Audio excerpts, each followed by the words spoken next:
No, all of a sudden their son's walking downstairs with a safety pin in their ear, in his nose, you know what I mean, and wearing leather, gotta be. With the zip t-shirts with your nipples out and Yeah, stuff, yeah. The slightly sexual gender bending. They weren't expecting any of this coming up. They're surviving the war.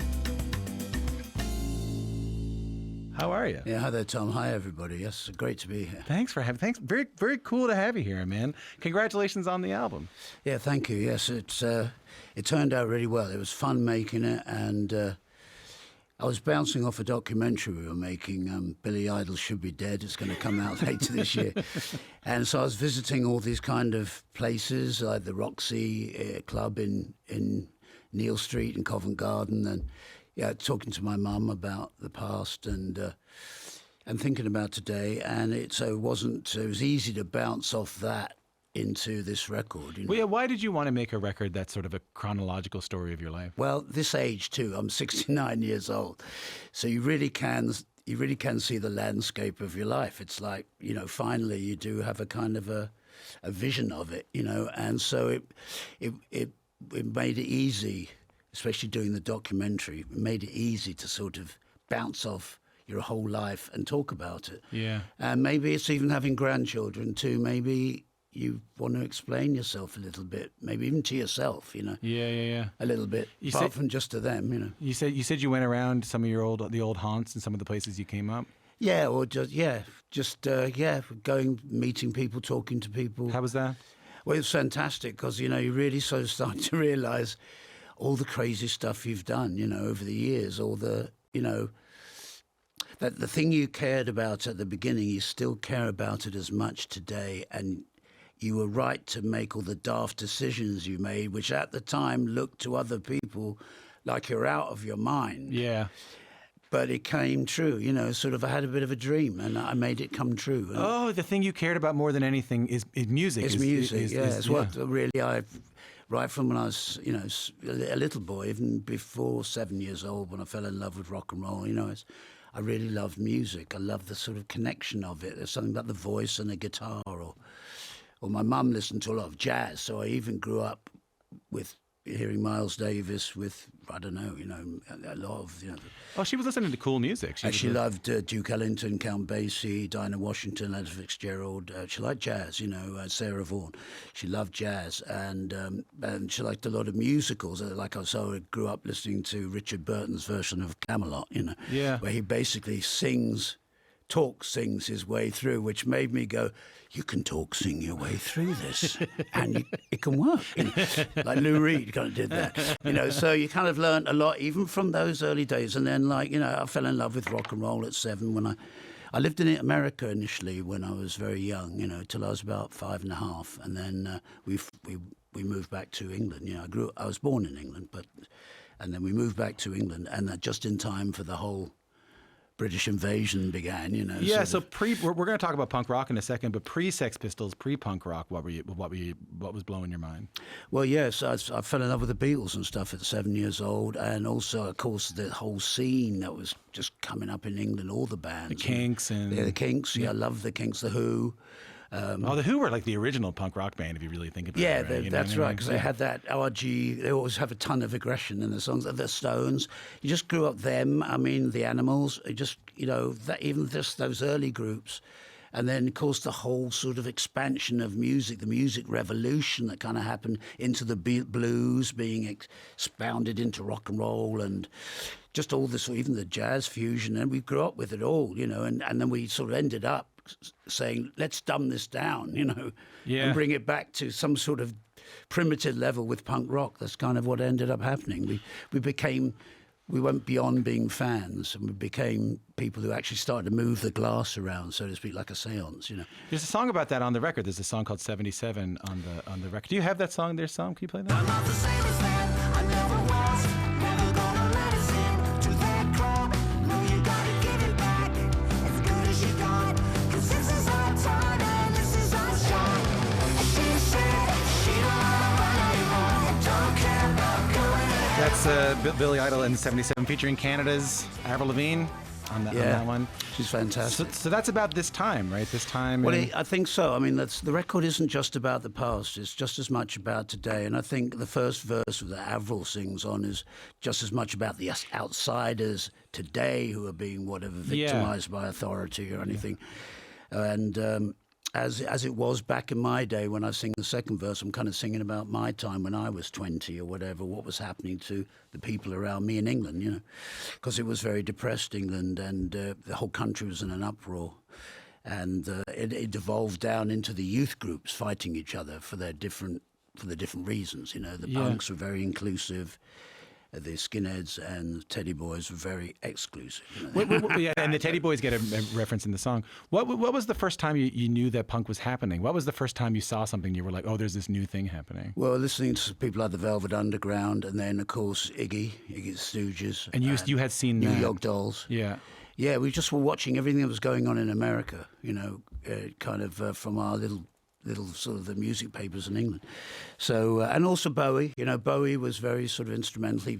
He produced Raw Power. So Bowie too, you know, was really super influential. And then later on, the sort of electronic music coming out of Germany, like Kraftwerk and Can and people. You know. When did you first hear about the Sex Pistols? When did you hear that was happening? I was down at university, and a friend of mine saw them at Bromley Tech.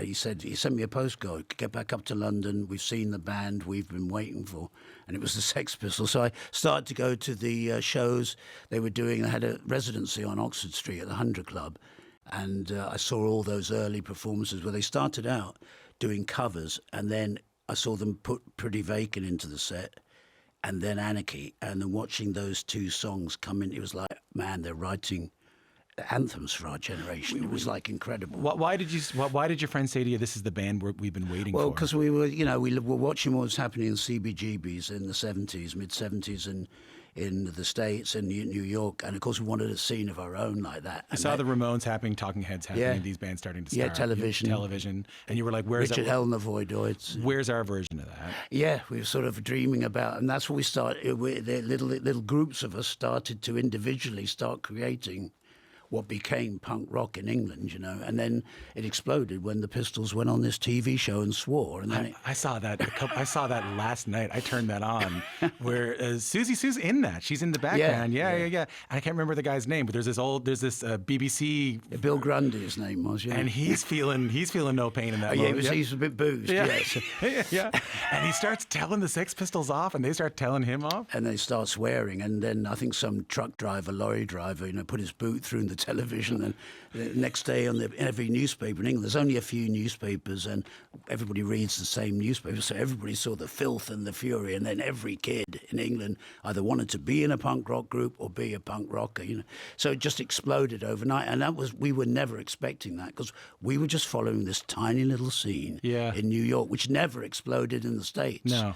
It exploded in England. How many people at those shows? How many people at those early, like when they were doing covers? It was us, really. It was us, the Bromley, we were called the Bromley contingent, the Bromley contingent of Sex Pistol fans, but there would have been maybe the four Johns, who were the friends of Jar Wobble was one of them, you know, friends of Johnny Rotten, maybe they were there, Sid maybe.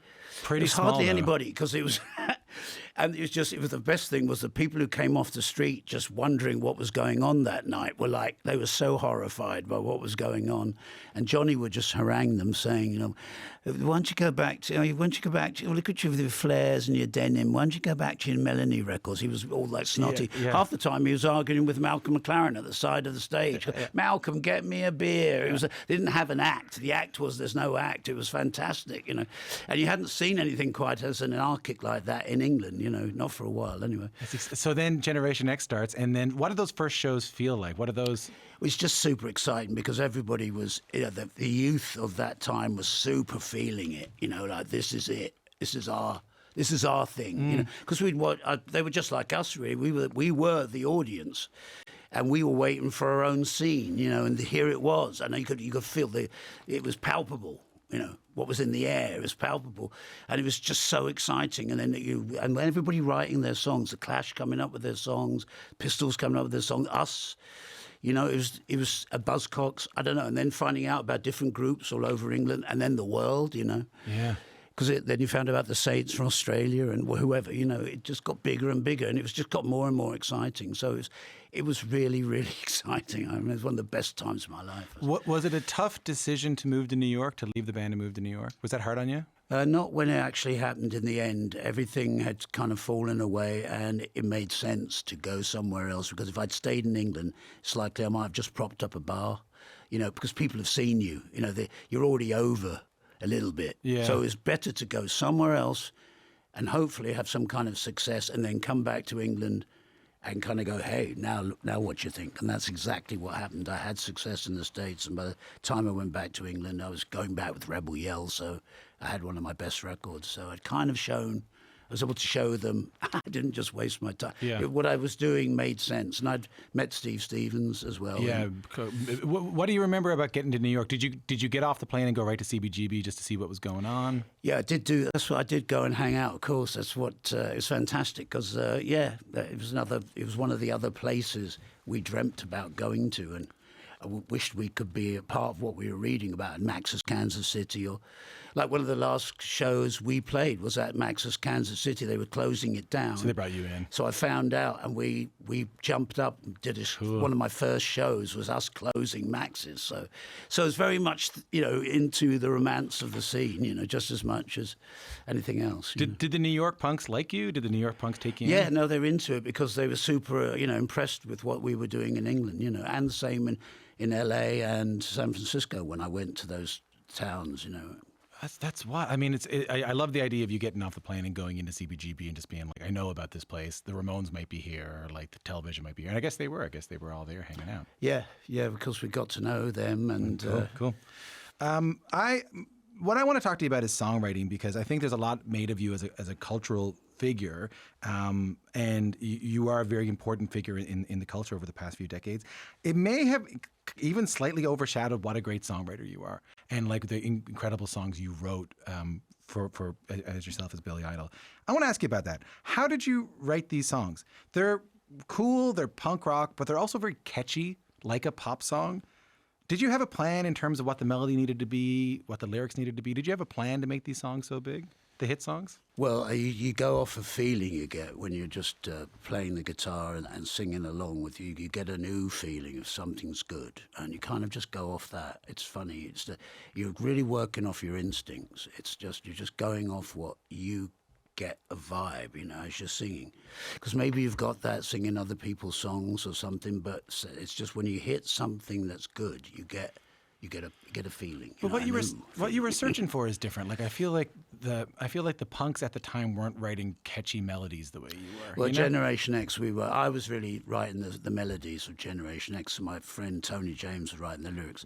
But I was super into melodies, always have been, and it was part of what we wanted in Generation X, and I really carried a lot of that into Billy Idol, really, because, you know, I was writing the music for Generation X. I wrote the music, and then I started to write the lyrics for for myself, and I just really wanted to harness the punk spirit, the punk power, but put it into, you know, rock and roll in a way, revitalize rock and roll. But I wasn't going to play punk rock per se in my solo career, but I wanted to put the energy. And that's kind of even Dancing With Myself. That's what we tried to put back into Dancing With Myself. We tried to harness. It's as fast as Blitzkrieg Bop. You just don't think that, but that it is. It's as fast as Blitzkrieg Bop, but it's kind of very simple. But at the same time, it's really melodic, and it's got a hook to it. Oh, so you were intentional. You were like, I want to have the energy and the spirit of punk rock, but I want to have the melodies of like great pop music, of great, you know. Yeah, too. And then I'd grown up with eclectic albums. You know, I'd grown up with the music of the '60s and '70s. Even the Velvet Underground made incredibly eclectic albums. If you know their history. Man, I would just put them on the other night while I was doing the dishes, and I was listening to Stephanie Says, and then I listened to Heroin, and then I listened to Who Loves the Sun, which is of course like much later, but such different, like each three of those songs could have been a completely different band, you know? Yeah, I found a Reason's a doo-wop yeah, song, you know? Yeah. So it's because Lou grew up in the 50s, and he wrote those initial songs he wrote for that record label he worked for, where he was just a songwriter. He was writing kind of those kind of songs. Yeah. So he did everything. And I think Bowie was like that too. And I think, look at The Clash, they did that too. They went all over the map. And that's when I kind of did them. Once I met Steve Stevens, I knew this guy can play anything. I can do whatever I really want to do. And Keith Forsey as well, as my producer at that time, he was able to unlock that in me as well. That was it. With those two guys, I could do whatever I wanted and I could make it work. So you met Steve Stevens, you were doing you were writing you said, okay, this is kind of my Keith Richards. I can kind of make this happen. Did you know that they were going to be hits though? Did you know that White Wedding? Did you know that Dancing With Myself? These songs were going to be those kind of hits? At first I didn't have any idea when I got to New York. I just didn't really know. I wonder what Billy Idol is. I know what Generation X is. But then I went to a club, Hurrahs, on the west side 80s, and the bar was full up and I couldn't get a drink. And then there was a tiny little dance floor, a DJ playing music. It was empty. And then next minute, the DJ put a song on and the bar emptied and I was able to get a drink. So while I was getting the drink, I went, I wonder what that song was that everybody kind of ran from the bar over these tables and chairs and knocked over these, there was like settees and couches, and they knocked them over and were on the dance floor going crazy. And when I sort of finally got the drink, I went, wonder what that song was. And it was Dancing With Myself. And I went, I don't have to change a thing. I know who Billy Idol is. I know. It was like a boom, like Road to Damascus or whatever, you know what I mean? I knew everything was answered in that moment. I don't have to change a thing. I know who Billy Idol is. I've just got to keep on doing what I'm doing, and that's what I carried on doing. It was like a validation moment for you. Absolutely. You were like, because you had some doubt. You were like, some doubt. I didn't really know what Americans were very. I mean, if you think about it was REO Speedwagon and groups like that, these harmony kind of hard rock bands that had gone very pop and harmonies, singing in the stratosphere, whereas I didn't sing, and it's all like that. I had no idea. I thought about Jim Morrison and people like that. The Americans do like Jim Morrison. They're not averse to a deeper sound or whatever. But at the same time, I had no idea. But yeah, when I saw that it was kind of Dancing With Myself was doing well in this dance chart in New York, it conquered the dance. It was number one, in fact. They'd play it for 20 minutes, half an hour sometimes on a Saturday night, Friday night. They just play it for... So I knew this is it. I've just got to mind that seam for a bit. And that's basically why Wedding and Rebel Yell are sort of other versions of Dancing With Myself. They follow a similar pattern or a similar idea. So we almost had a bit of a formula. What was the formula? I don't know. It's like a low verse with a screamy chorus kind of thing. You know? Yeah, I can hear it. With those three songs. But then with Eyes Without a Face, we've found a whole other way to go. And that's what we were gradually doing throughout the first solo album and Rebel Yell. We were gradually finding out where we could go, what the limits were, and there weren't any limits. And that's what we started to find. Oh, this thing we can go. I can play rockabilly music if I want. I can take reggae songs and turn them rockabilly. I can be all the Billy Idols I want to be, and Steve can be all the Steve Stevens because he's got so many different characters in his playing. What's the best and worst things about your career taking off like that? Most groups, people, when they get like a few years where people don't know who they are to really work out the whole thing. Well, we didn't. We went overnight because punk exploded. We never had that period where you just kind of find out who you are. We had to find out who we are in public. So really, the very first things I've ever written, you're hearing them. You're hearing the first song I wrote, Ready, Steady, Go. That's the first song I wrote with Tony James. Yeah. You're kind of hearing everything.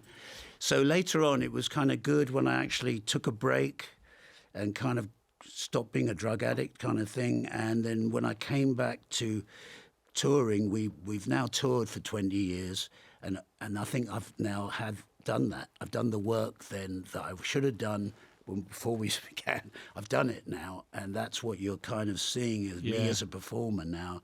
You're seeing I've got it all in control. I feel like. That leads me to another song on the record. Can we take a listen to Too Much Fun song? GGHB with GBH. I kissed a girl and smoked some H. I saw God, but I don't pray, 'cause I never know what to say. Too much too soon, almost led to my doom. I looked into my tomb and walked away. They said, pick your poison, so I drank it.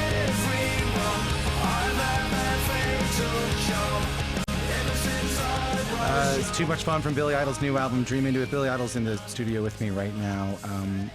You lay out a pretty big period of your life on that song. Use of heavy drugs. The line, pick your poison, I drank every one. The line that got me was, I've had that fatal charm ever since I was young. Well, you know, I like Bo Diddley and people like that, and they're always singing about themselves, kind of like jumping themselves up a bit. You know? Yeah. The reggae people are like that, and so are the rap people are like that. They're always talking about how great they are. But so I've got a touch of that too. But you did. It's a song in some ways. Like what I heard it as is a song about those years you were just talking about. Like, hey, you know, a bit. You know, you wrote a song about some of the darker moments in your life there. Yeah, I mean, it's got a little bit of a humour thing in there as well, because I survived it. You know, so that's why I can look back and kind of almost go, phew.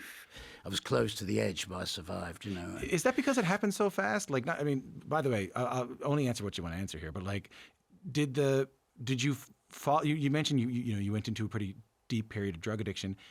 Was that partly because things had happened so fast and you hadn't had a chance to catch up or anything like that? Maybe it was a little bit par for the course in those days. It's just what was going on. There's lots of reasons why it happened, you know, and we were kind of always experimenting with that when we were teenagers. So it was kind of a natural extension that you kind of, when you got this sort of air of this freedom to do whatever you wanted, you were going to kind of, trip the light. Fantastic. But yeah, and of course we just didn't. We just had a bit of a we don't care kind of a thing, you know. We didn't know how long things were really going to last. So you're kind of living every moment, and writing songs too. You got to live in the moment and write about what's happening. So maybe it's another reason that you kind of do things like that. You're looking for ways to spur things happening so you can write about experiences. I like to write about things that happen to me. Like, I don't make things up. Yeah, so you were sort of causing these sort of hard almost situations. A little bit, yeah. Maybe that's what you're doing a tiny bit, but also it was a little bit par for the course. There's a lot of people doing that back then. But today would be it would be super dangerous to do. It was super dangerous what we were doing, but not quite as dangerous as today, where you could walk into fentanyl and stuff, and like really. It'd be gone like that. You know? Yeah, I thought about that. I mean, I got buddies of mine. I'm sure you do too. You know, I got buddies of mine who've gone that way. Yeah, and I got buddies of mine who, you know, they went out for one night and there was fentanyl and they're gone. You're right. It is sort of different now. Yeah. I'm assuming some of your friends didn't make it through. Does it ever cross your mind like, hey, why did I make it through? Well, I always had this voice in the back of, you know, telling me you can't do this forever. Really? At some point, you're going to have to, you know, you can't do it forever. It'll destroy you, you know. And then I was seeing that happen to other people, you know. So eventually you kind of, you know, saw the light. But then it wasn't so easy coming to that decision. But I you know, I got there, and there was other people around me doing it too, like Steve Stevens I think he's sober.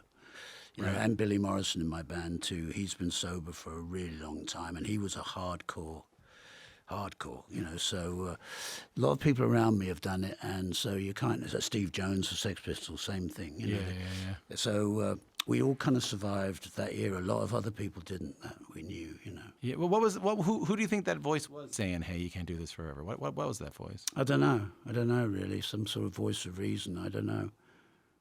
I don't know quite why that, but I did. My mother was a nurse. It could be that, maybe. You know, I knew some realities about, you know, about things like that. Maybe because my mum was a nurse. Somewhere. You had a bit of sense drilled into you somewhere in the back. Yeah, know? maybe. Yeah. You know what I mean? Must have. I don't know. I don't think I would have been here otherwise. Let's play another song from the record. I know I missed your birthday and your graduation. You knew I wouldn't make it, but you still gave me the invitation. You a card saying I love you, congratulations. You give me 1, 2, 3 million chances, and I keep pissing off people I love. I don't mean to laugh. I love that song. That's People I Love from his new album, Dream Into It. I was just not expecting when I first heard it of like, you know, keep me giving chances. I've helped you out. You know, you're there with me, and I keep on pissing off people I love. Yeah, because initially I frightened my parents to death when I told them I was going to be in a punk rock group. You know, the look on their faces, they just, because they knew what rock and roll was, but I don't think they really knew what punk rock No, was. all of a sudden their son's walking downstairs with a safety pin in their ear, in his nose, you know what I mean, and wearing leather, Gotta Yeah, be. with the zip T-shirts with your nipples out and Yeah, stuff, yeah. the slightly sexual gender bending. They weren't expecting any of this coming up. They'd surviving the war. Yeah, the depression. Yeah, so, that's what I mean, right? so they were all about sort of qualifications in school and. But So they were dead worried for me. So, I frightened them to death. But later on, doing this job, you're out on tour a lot. You can never be at all these family functions. You're always telling them, I'm just not going to be there, So, I wasn't at my daughter's graduation for one reason or another. Yeah. And that's what I'm kind of singing about in the song. It's kind of the same thing. I kind of look back a little bit with a sort of element of mirth, that it's a little bit funny, I know. This life you're living is a little bit funny because it's just not quite normal, I know it's a very English record in some ways to me. Great. Like there's a version. No, what I mean by that is that there's a version. There's I don't know, man. Maybe there's an American version of this song where it's like, oh, I've let these people down, but the very English version of it is You got to laugh. At you got to yourself. laugh at it a little bit. So there's one guy actually funny. There's one guy on YouTube saying what you're just saying it should be a truly sorry song, whereas I'm almost not that sorry. Yeah, but that's a very But that's England, That's very England, very Ireland, very That's kind of how it is. But My mother's Irish, so Yeah, it's in there somewhere. Yeah. You're a grandfather now.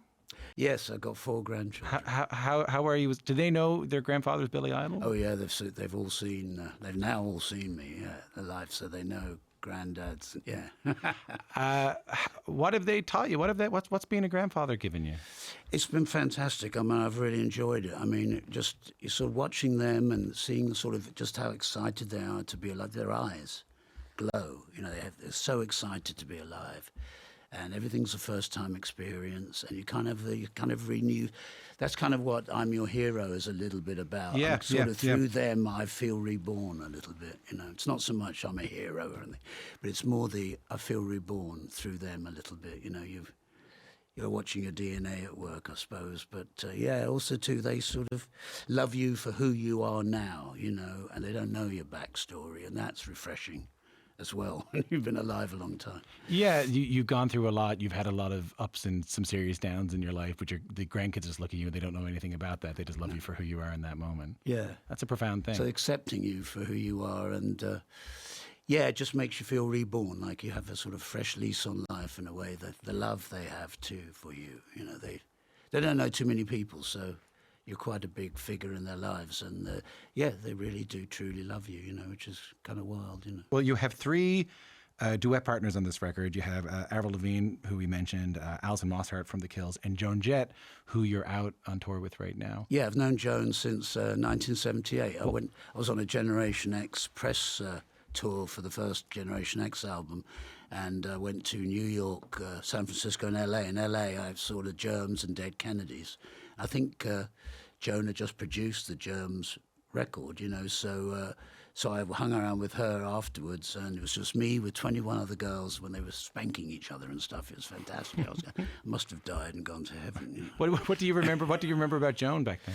Well, she was fantastic. I mean, we were both really young and starting out, and both sort of very much at the beginning of our careers, but she had already produced a record, so that was pretty wild, But you're both punks that had mainstream success. Yeah, and that's right. In the 80s, we sort of broke through, and it's kind of great. We've done shows together before, but we've never done a tour together. So it's fantastic. We can link together, and it's working great. Did the other punks ever give you a hard time for having success? There's a little bit of that, but I think in the end, you sort of prove to people why you do the things you do, and you have staying power and stuff, and I think they see that it wasn't just for the money or something, because when we initially started, we were watching this little scene in New York that was going nowhere, and that's what was turning us on. You weren't going, I'm going to do this to make a bunch Not of really. money. We actually thought at the beginning, maybe this will last 6 months, maybe a year, maybe 2 years, but we're going to do it we're going to do it to do it, sort of thing, and they were telling you in England there wasn't really a future, you see, so it was like, well, if there's no future, let's do the thing we love. And in our case, it was music. Some other people picked up a camera and photographed the scene. And some other people wanted to be a journalist, and they started a fanzine. Yeah. Some people started. Now they do a pirate radio. There was even people doing pirate radio. Yeah, got the boats off the coast, right? And they were beaming Well, yeah, in, that's the 60s. Yeah. But even 70s, there were some people doing punk pirate radio. Oh, really? Yeah. Yeah. Don't know if they really, their signal went very far or anything.